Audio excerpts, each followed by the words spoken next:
El rojo de ciertos artistas no comunica lo mismo que el rojo de otros, y eso no es casualidad. De hecho, te voy a decir algo un poco curioso.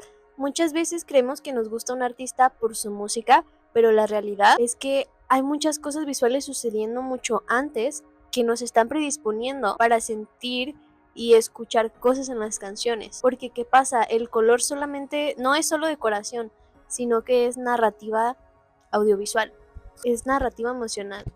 Y hoy quiero platicarte cómo es que funciona la psicología del color dentro del branding, sobre todo dentro del branding musical.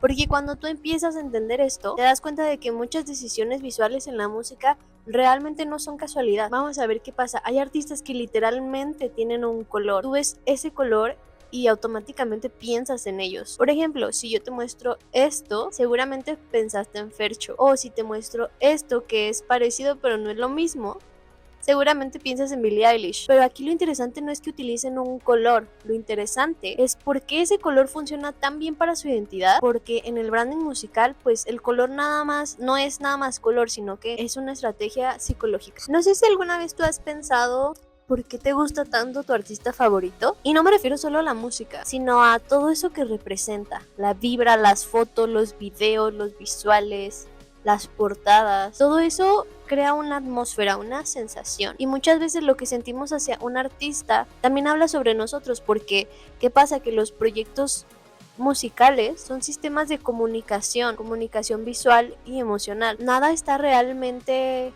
aislado. Los colores, las tipografías, el vestuario, el styling, todo está conectado dentro de una misma red narrativa que te está contando la misma historia al unísono. Por eso, algo muy interesante que sucede en el color es que a pesar de que sea el mismo color, puede comunicar dos cosas totalmente diferentes, porque depende del contexto. Y entonces aquí vamos a hablar de algo interesante, ¿qué es realmente la teoría del color? Esto es básicamente cómo es que nuestro cerebro interpreta los colores. Son asociaciones que dependen de lo cultural, de lo social, de lo político y del espacio-tiempo en el que se habita. Lo curioso de la psicología del color es que no es universal. Lo que para unas culturas puede significar una cosa, para otras culturas puede significar otra. ¿Y qué pasa con esto? Que cuando vemos un color, automáticamente nuestro cerebro lo asocia con conceptos específicos. Y de hecho, este procesamiento de los colores sucede de manera muy automática, o sea, casi programada, lo cual nos ayuda como una herramienta, justo porque los colores hablan muchísimo antes que las palabras. Entonces, cuando un artista utiliza ciertos colores es porque prepara emocionalmente a su público para que vaya entrando como en ese mood y para que vaya interpretando su obra de la manera en la que él quiere.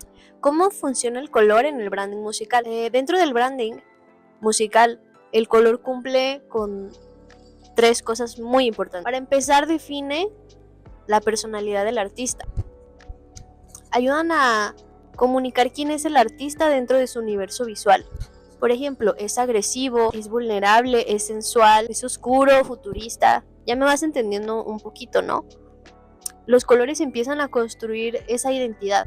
Y esto es súper poderoso porque los colores se captan de manera muy inconsciente. Entonces, predisponer a la gente a percibir ciertas cosas se puede lograr con una buena aplicación de color. La segunda cosa es que construye el universo visual. Tenemos al personaje como entendiéndolo como el artista, pero ¿qué pasa? Que los personajes siempre necesitan desarrollarse en espacios o lugares. Es a lo que le llamamos el universo visual. Prácticamente los artistas son personajes que se desarrollan dentro de una narrativa, como una historia, y usualmente los personajes tienen un entorno que refuerza quiénes son. Y por ejemplo, cuando un artista crea un universo visual, esto puede o reforzar el personaje, o contrastarlo o exagerarlo. Un ejemplo interesante que se me viene a la cabeza es, por ejemplo, My Chemical Romance, que en su momento, durante una etapa muy importante de su carrera, hablaban mucho sobre rebeldía adolescente, sobre cuestionar al sistema. Y era curioso porque ellos se veían raros y se veían dramáticos, mientras que todo su alrededor se veía como normal. Y esa diferencia reforzaba muchísimo la narrativa, porque lo que se supone que era normal en realidad no era tan normal. Y la tercera cosa es que genera reconocimiento inmediato. Aquí entra algo que en diseño llamamos pregnancia. Lo que pasa con nuestro cerebro es que tiende a seguir patrones y le encanta predecir cosas. Entonces, entre más fácil sea para el cerebro predecir algo, significa que tiene más pregnancia, y es lo que en diseño se busca constantemente, porque entre más pregnancia haya, entre más facilidad haya de recordar o de asociar cosas, es mucho más fácil captar la atención de las personas. Y por ejemplo, cuando un color se vuelve muy recurrente en un artista, empieza a funcionar como una especie de firma visual, porque el reconocimiento se vuelve mucho más rápido y el cerebro de la gente hace la conexión mucho más rápido. También yo creo que hay que hablar de cuando estas herramientas no se utilizan tan bien. Por ejemplo, cuando tuvo un cambio muy abrupto, porque durante años su branding era muy claro, eran colores pasteles, una estética como de dulce, un pop como muy brillante, pero en la era de Witness cambió su estética a gris, minimalista y fría, y el problema no fue el cambio o el color en sí, el problema fue que no se explicó la narrativa de manera coherente, o sea, no hubo una introducción a ese cambio y visualmente pues se sentía mucha desconexión de lo que todos asociábamos con Katy Perry desde un inicio a lo nuevo que nos estaba presentando. Entonces la identidad se volvió pues confusa. También por ejemplo pasa con Camila Cabello, que utiliza demasiadas paletas de color, y con ella pasa algo que pasa con varios artistas, y es que cada era cambia de color, y no tanto de color sino de estética cromática en general, y eso hace que, para empezar, no hay un color reconocible, no hay una asociación visual fuerte o clara, y entonces el público reconoce la música pero no reconoce la firma visual. Y también algo sucede, por ejemplo, cuando la estética es demasiado genérica. Me viene a la cabeza, por ejemplo, no sé cómo se dice, pero Ava Max, muchas veces su proyecto se llega a sentir muy estándar o como muy intercambiable, y esto es un problema porque el público no llega a desarrollar una imagen clara del artista en su cabeza. Ahora sí, vamos a lo que nos truje Chencha: el significado narrativo de los colores. Vamos a platicar un poquito de qué suelen comunicar los colores, pero ojo, recuerda que no es una regla exacta, simplemente son acercamientos. Vamos a hablar un poco como de América y Latinoamérica, o de el occidente, pues, porque como ya te lo dije al inicio, los colores siempre dependen del contexto.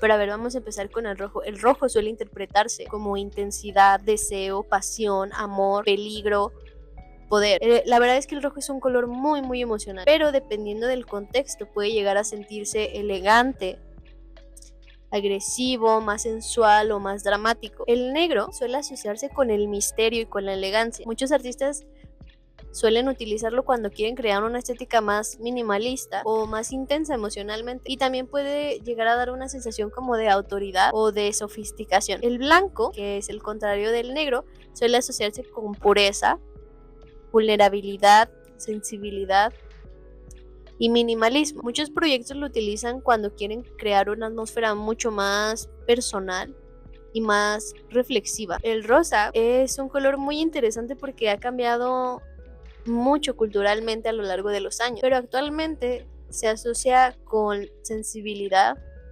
con ironía, con feminidad. Pero es curioso porque hoy en día muchos artistas lo utilizan de manera mucho más compleja que antes. El azul o el verde suelen asociarse con, dependiendo de la gama, claro, con introspección, con calma o con espiritualidad. Pero otra vez, o sea, se puede reinterpretar muchísimo dentro del contexto en el que habitan esos colores. ¿Y cuál es el error que cometen la mayoría de los artistas? O muchos artistas. Aquí viene algo que veo muchísimo cuando varios artistas comienzan a desarrollar su identidad visual, y es que, por ejemplo, usan demasiados colores o cambian completamente la paleta en cada lanzamiento, o escogen colores simplemente porque se ven bonitos, o directamente copian la estética de otro artista que ya está en el medio. Y el problema de todo esto es que rompe con algo muy importante en branding, que es la coherencia. Tú puedes tener una paleta de 10 colores diferentes y saberlo utilizar bien y que funcione, pero para eso pues tienes que tener un poco de más conciencia de cómo se perciben las cosas. Entonces yo te sugiero que si apenas estás empezando a crear tu universo, escojas 2, 3, máximo 4 colores y te apegues a ellos hasta que sepas cómo manejarlos y hasta que entiendas qué es lo que transmites con cada uno. y a ver cómo elegir colores si eres artista. Yo lo que te puedo decir es que para empezar definas la idea central de tu proyecto. ¿Qué es lo que quieres que la gente sienta cuando entra a tu mundo, a tu narrativa, a tu universo visual? ¿Qué es lo que quieres comunicar tú? Si tu proyecto es femenino, es masculino, es agresivo, es suave, es emocional, es divertido. Paso 2. Hay que escoger un color dominante, uno que represente esa emoción principal. Literal, puedes buscar en Google qué color representa esto que quiero representar. Y pues te van a salir ahí varios que tú vas a ir viendo. O sea, lo bonito del diseño es que puede llegar a ser muy intuitivo si pones atención. Si pones atención puedes hacer muchas cosas que los profesionales que estudiamos y que sabemos de eso ya lo racionalizamos, pero puede llegar a ser muy intuitivo, entonces pon mucha atención en ese tipo de cosas. Y el paso número 3 sería desarrollar una paleta alrededor de ese color.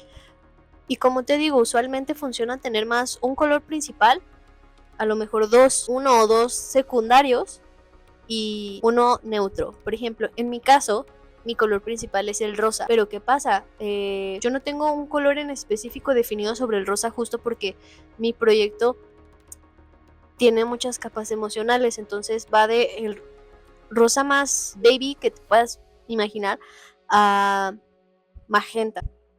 Y ese se utiliza dependiendo de cada sensación, de cada mood al que quiero yo entrar. Uno o dos secundarios pues sería el azul y el morado, que son los que están pegaditos al rosa, y uno neutro que sería el blanco. Eso en mi caso, pero pues tú tienes que ir construyendo poco a poco que te llama, que no te llama, que te gusta, que no te gusta, y ir armando como cierto rompecabezas con eso. Y el paso 4 es empezar a usar esa paleta de forma consistente en portadas, en visualizers, en videos, en fotos, en tipografía, en redes, porque la repetición es lo que empieza a construir identidad. Y ya para cerrar, pues siento que hay algo que me parece muy bonito en el arte, y es que muchas veces no somos conscientes de qué tanto nos afecta el color, porque está siempre ahí, influye en cómo interpretamos la música, cómo vemos a los artistas, cómo los sentimos, y muchas veces lo que sentimos empieza con los colores. Entonces pues bueno, este fue el video de la semana, espero que te haya servido, espero que te haya gustado. Por favor, si no te has suscrito, suscríbete, me serviría mucho que lo hagas, que me comentes. Ya sé que está súper tedioso, pero me ayuda mucho a mí que me comenten y que me digan si quieren que hable de otra cosa o de algún tema en específico. Sabes que yo encantada. Sabes que nunca sé cómo despedirme, pero te mando muchos besos y nos vemos en el siguiente video. Yo fui Gigi. ¡Mua!